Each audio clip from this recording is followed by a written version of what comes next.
एक मंत्री महोदय, गोलीमार मंत्री महोदय, जो हमेशा गोलीमारों का नारा लगाते हैं, वो आकर के एक तरह का समझौता किया और खिलाड़ियों ने धरना प्रदर्शन वापस ले लिया। अब इंतजार है कि कुछ उस पर कार्यवाही होगी, किसी का गठन होगा और जांच चलेगी।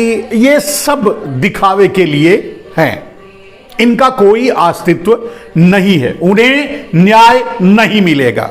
और कम से कम नरेंद्र मोदी के रहते, भारतीय जनता पार्टी के रहते, तो किसी भी कीमत पे न्याय नहीं मिलेगा। बृजभूषण सिंह का कुछ भी नहीं होगा, आगे भी ऐसे ही महिला खिलाड़ियों का शोषण भी करते रहेंगे, सांसद भी बने रहेंगे, भारतीय जनता पार्टी में भी बने रहेंगे, और आप देखिएगा कुछ दिनों के बाद उन्हें बहुत बड़ा मंत्री, कैबिनेट मंत्री और कुछ बनाया जा सकता है। यह स्टाइल ऑफ वर्क है भारतीय जनता पार्टी का। अब बृजभूषण सिंह को हम यहीं छोड़ते हैं मेरे दोस्त, क्योंकि तथाकथित रूप से समझौता हुआ, क्या बात हुई क्या नहीं हुई, कैसे हुई, वो छोड़ दीजिए। निर्णय मैंने पहले ही बता दिया था कि कुछ नहीं होगा, बृजभूषण सिंह को कोई सजा नहीं होगी, यहां तक कि पार्टी की सदस्यता से भी निकाले नहीं जाएंगे, वो अपने संसदीय सांसद बने रहेंगे, उस संघ के WFI के अध्यक्ष भी बने रहेंगे, आगे भी रहेंगे, और बाद में उन्हें निर्दोष घोषित कर दिया जाएगा। जो भी जांच एजेंसियां लगेंगी उनको उनके जरिए यह कहलवा दिया जाएगा कि इसमें दोष नहीं था, एक भ्रम था महिला खिलाड़ियों को, जो अब दूर हो गया है, अब कोई शिकायत नहीं है। एक ऐसा स्टेटमेंट कुछ दिनों के बाद, 4-6 महीने के बाद, साल भर के बाद आएगा और बात खत्म हो जाएगी।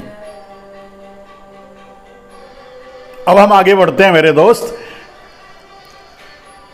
बृजभूषण सिंह के बाद, मतलब उनका तो कुछ नहीं होगा, धीरेंद्र शास्त्री वाला मामला गोदी मीडिया के जरिए प्लांट किया गया। बड़ी बारीकी से एक अंधविश्वास उन्मूलन संस्था के द्वारा जो भी कहा, बुलवाया गया। पत्रकार गोदी मीडिया क्या करती है, कैसे करती है, आप जानते हैं। उसके जरिए एक ड्रामा क्रिएट किया गया, एक सीन क्रिएट किया गया, और उस सीन पर अंधभक्त उन्मूलन संस्था के द्वारा जो भी ऑब्जेक्शन उठाए गए, ये सब कुछ नरेशन जो है वो सब एक साजिश और षड्यंत्र है। और मात्र ये सारे षड्यंत्र इसलिए, पहली बात तो समझ लीजिए कि अब इसे धीरेंद्र शास्त्री वाले मामले को फिर वहीं, आप जानते हैं गोदी मीडिया के जितने भी पत्रकार और गोदी मीडिया पूरा का पूरा किस नरेशन को, किस बात को आगे कह रहा है कि भाई हो सकता है धीरेंद्र शास्त्री ऐसे हों, या धीरेंद्र शास्त्री कहना तो गलत है, पता नहीं, पढ़े लिखे भी नहीं है, क्या है कि नहीं है पता नहीं, और आजकल ऐसे ही लोगों का चलता है। तो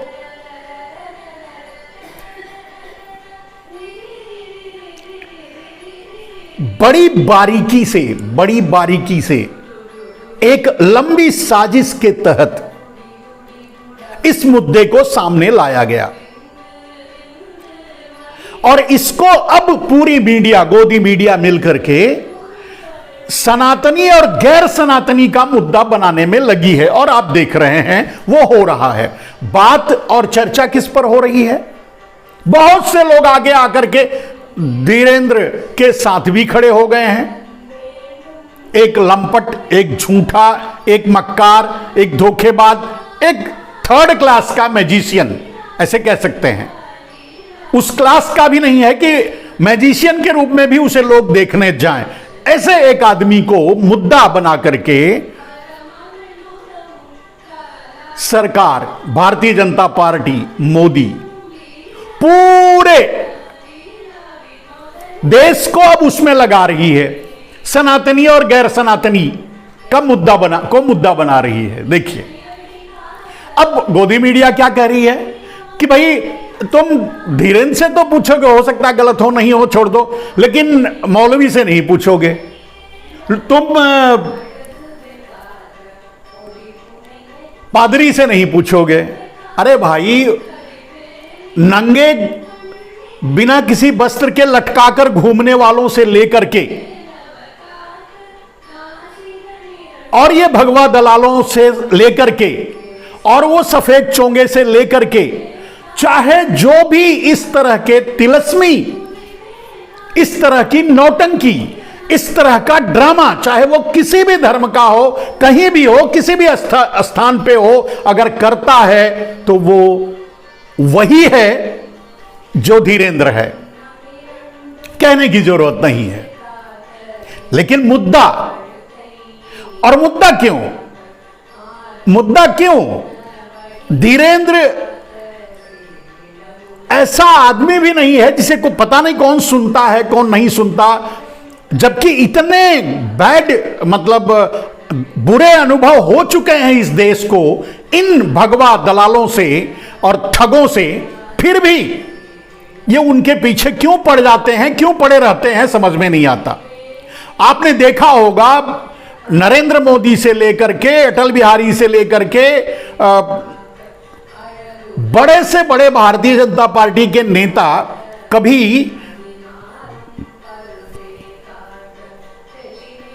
आशाराम जी का दरबार किया करते थे, इसी तरह के चमत्कार के उनके चमत्कारों की प्रशंसा किया करते थे। बेचारे आज जेल में हैं, वो कारण अलग है। मोदी से जो पंगा लेगा वो तो जेल में जाएगा ही, वो गए, समझदार नहीं थे। रामदेव की तरह थोड़ी समझदारी दिखाए होते तो नहीं जाते। लेकिन इस साजिश की गंभीरता को आपको इन बातों से समझ लेना चाहिए मेरे दोस्तों कि रामदेव जैसे लोग भी अगर धीरेन्द्र के पक्ष में बोलने के लिए आ जाते हैं, एक मदारी के पक्ष में बोलने के, एक सी ग्रेड के मैजिशियन के पक्ष में बोलने के लिए आ जाते हैं, एक हाथ की सफाई दिखाने वाले के पक्ष में बोलने के लिए आ जाते हैं और बहुत बड़ा धार्मिक सनातनी ये वो साबित करने की कोशिश करते हैं, तो आप सोचो कि इस षड्यंत्र को रचने के लिए किन किन लोगों को शामिल किया होगा और कितना बड़ा यह षड्यंत्र है, इसका अंदाजा आप लगा सकते हैं। बोलने की जरूरत नहीं है।